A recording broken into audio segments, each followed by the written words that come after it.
기도하겠습니다. 하나님 아버지, 이 아침 주님의 음성을 듣기 원합니다. 말씀하여 주시옵소서. 말씀대로 살게 해 주시옵소서. 예수님의 이름으로 기도합니다. 오늘 묵상할 말씀은 사도행전 9장 36절로 43절 말씀입니다. 오늘 말씀은 베드로가 루다에서 8년 동안 중풍병을 앓던 애니야의 삶을 그리스도 안에서 반듯하게 정돈되게 해주고 그로 인해 많은 사람들이 예수님께로 돌아가는 생명의 역사가 일어나고 있는 동안에 루다의 인근 도시 요바에서 어떤 일이 일어나고 있었는지를 알려주고 있습니다.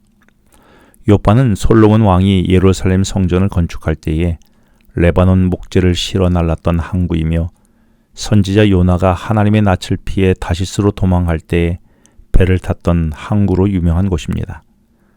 그런데 이 요바에 다비다라는 제자가 있었는데 헬라식 이름은 도루가였지요. 그런데 그를 36절에서 설명하며 선행과 구제하는 일이 심히 많았다라고 그의 삶이 매우 아름다운 삶이었음을 말하고 있습니다. 그런데 37절에 보니 아름다운 삶을 살던 그녀가 병들어 죽음에 시체를 씻어 다락에 뉘었다라고 했습니다. 근데 그때 마침 18km 떨어진 루다에 베드로가 와 있다는 소문을 요바에 있는 그리스도인들이 듣게 된 것입니다. 그래서 38절에서 사람을 보내어 베드로에게 지체 말고 와 달라라고 간청하게 됩니다. 사실 베드로와 요바 그리스도인들 사이에는 평소에 그 어떤 친분도 없었습니다. 하지만 베드로는 같은 그리스도의 형제로서 지체 없이 요바를 향해 출발한 것입니다. 이것이 그리스도를 중심으로 한 몸이 된 그리스도인의 공동체의 모습이죠. 누가 도움이 필요하면 나의 이익과 상관없이 달려가는 것입니다. 내가 달려가 필요를 채울 수 있는 나의 이웃은 누구입니까? 그래서 나는 어떤 나눔을 하고 있습니까?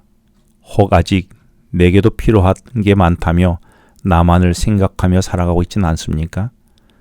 베드로가 다비다의 집에 도착하니 많은 사람들이 다비다가 누운 다락방에 모여 있습니다. 그러면서 그들은 다비다가 살아있을 때에 자신을 도와준 겉옷과 속옷을 보이며 다비다의 선한 삶을 베드로에게 이야기하며 다비다의 죽음을 슬퍼하기 시작한 것입니다.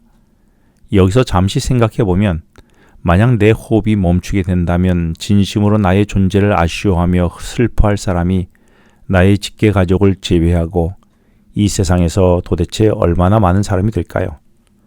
혹 내가 사라지는 것을 사람들은 좋아하는 것은 아닐까요? 그렇다면 오늘의 내 삶은 무의미한 삶이었음을 말하고 있는 것이 아니겠습니까? 의미 있는 삶을 상실한 사람은 의미 있는 죽음을 맞이할 수 없는 것입니다. 그런데 36절에서 다비다가 평소에 구제하는 삶이 심히 많았다라고 했습니다. 이 말은 적정한 정도를 넘어선 상태를 말하는 것입니다.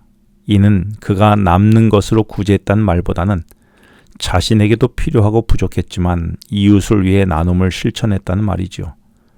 그래서 다비다의 시신 옆에 사람들이 겉옷과 속옷을 보여주며 그가 했다고 했는데 다비다는 겉옷만 주는 것도 모자라 속옷까지 벗어준 것입니다. 나는 이웃을 향한 사랑의 나눔에 있어서 어디까지 할 수 있습니까?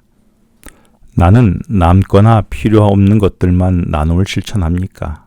아니면 속옷까지 벗어 나눠주는 사랑을 실천하고 있습니까? 나는 무엇을 나눌 수 있습니까?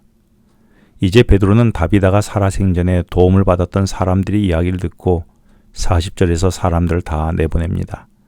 그리고 무릎을 꿇고 기도했습니다.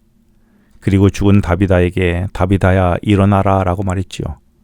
그리고 41절에서 베드로가 손을 내밀어 일으키고 성도들과 과부들을 불러들여 그가 살아난 것을 보였다라고 말했습니다.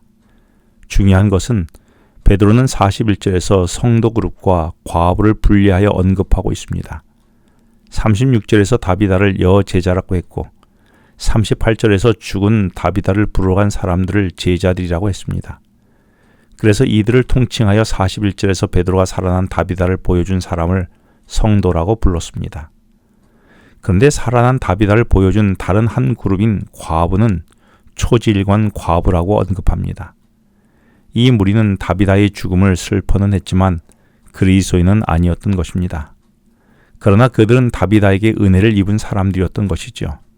그러므로 다비다가 나눔과 사랑을 실천했던 대상은 같은 신앙하는 성도들이든 아니면 전혀 교회에 나오지 않았던 사람이든 베푼 은혜를 돌려받을 수 없는 가난한 자이든 과부든 구분하지 않고 자신을 필요로 하면 그들을 도왔다는 것입니다. 나는 나의 도움은 주로 돌려받을 기회가 있거나 가까이 나와 관계된 사람이나 내게 올 이익을 따지며 도와주고 있지는 않습니까? 내 봉사와 나눔은 돌아올 것이 없어도 돕는 무화적 사랑과 돌봄입니까? 결국 다비다의 나눔과 실천 그리고 그의 부활이 욥바 사람의 부활 신앙으로 이어져서 42절에 욥바의 많은 사람들이 구원받는 놀라운 일이 생기게 되었습니다.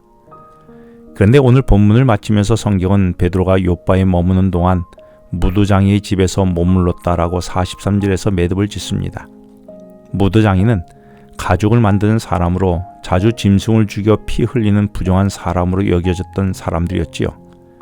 그러나 베드로는 부정함을 개의치 않고 그와 함께 머물며 지냈던 것입니다.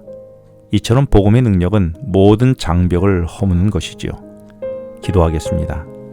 하나님 아버지, 구제와 나눔을 신분과 내 이익과 상관없이 실천하는 제가 되게 하여 주시옵소서.